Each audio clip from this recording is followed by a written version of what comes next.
Well, he's already secured these five, eight-figure settlements. And are the proceeds of those settlements going towards the ballroom? Is that accurate? Because this BBC one could pay for the whole thing, possibly.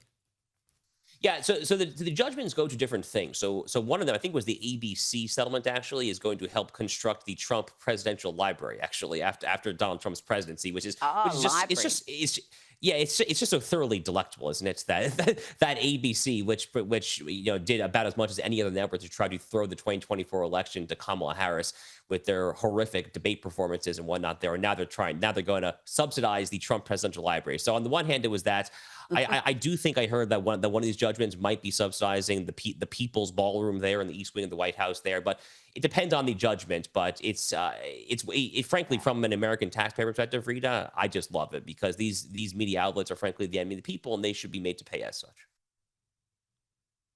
I think there's not much sympathy for these media outlets at all, or the social media outlets.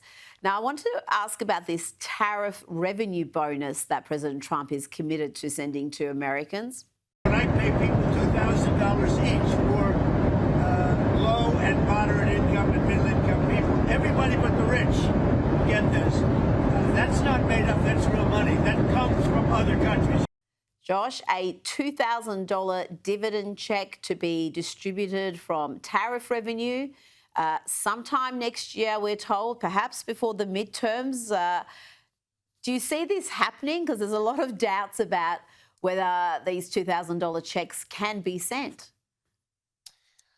If I had to guess, I would guess probably not, to be honest with you. This would probably require an act of Congress. I think this would be very legally dicey to try to do via executive order. I think the even more compelling reason why I would throw some skepticism as to whether or not this will happen is because based on what the American people tell pollsters, including those off-year elections 2 weeks ago in New York City, New Jersey, Virginia, Rita, the issues that they still care most about are pertaining to inflation, cost of living, affordability, things like that. And if there's one thing that we know from Joe Biden's spending bonanza and the various checks in the mail during COVID, it's that these things over the course of a year or 2, 3 years at the most can tend to exacerbate inflationary fears. And if this administration is sympathetic to listening to the American people when it comes to their cost of living concerns this is the kind of thing that might sound good in theory. I mean, who doesn't want to receive a $2,000 check in the mail? I mean, heck, sign me up. That sounds great. But unfortunately, there is a downside to that when you look at it from a more macro extrapolated perspective there, and that is potentially exacerbating inflation. So for all these reasons, I am skeptical. But this is Donald Trump's populist mentality, right? I mean, he sees revenue coming in for the tariffs. He wants to share the wealth with the people. These are my big, beautiful tariffs. There, I want to see the people who are proud of this tariffs, but proud of rebuilding industry, et cetera, et cetera, et cetera. So I totally understand where he's coming from his mentality there. But from both a separation of powers perspective, I don't think Congress would get behind it. And then also on the inflation fears, I'm a little skeptical as well. Well, I'm not so sure about that. I'm not just doubting your judgment that perhaps this can't be done and the process it has to go through. But I reckon people would be absolutely overjoyed about getting a $2,000 check, and they're not going to worry too much about how inflationary it may be down the track. I think you are underestimating how much people love free things, and $2,000, and particularly because it's coming essentially from foreign nations. If it is actually coming from tariff revenue, the symbolism there, I think, is pretty good. Now, before you go, there's already trouble among New York City Mayor-elect Zoran Mamdani's transition team with Hassan Chaudhary, who's reportedly the political director for the transition committee. It's been revealed he's been posting hate against Jews and Israel and even questioning gay rights. Now, these social media posts are from around 10 years ago, but they're pretty ugly. He used the word Jew as a slur. He praised former Iranian President Mahmoud Ahmadinejad, who infamously said Israel is a cancer which will be eliminated soon. I think we're seeing now this conflict coming to fruition between Mamdani's very woke supporter base and some of the Islamist supporter base.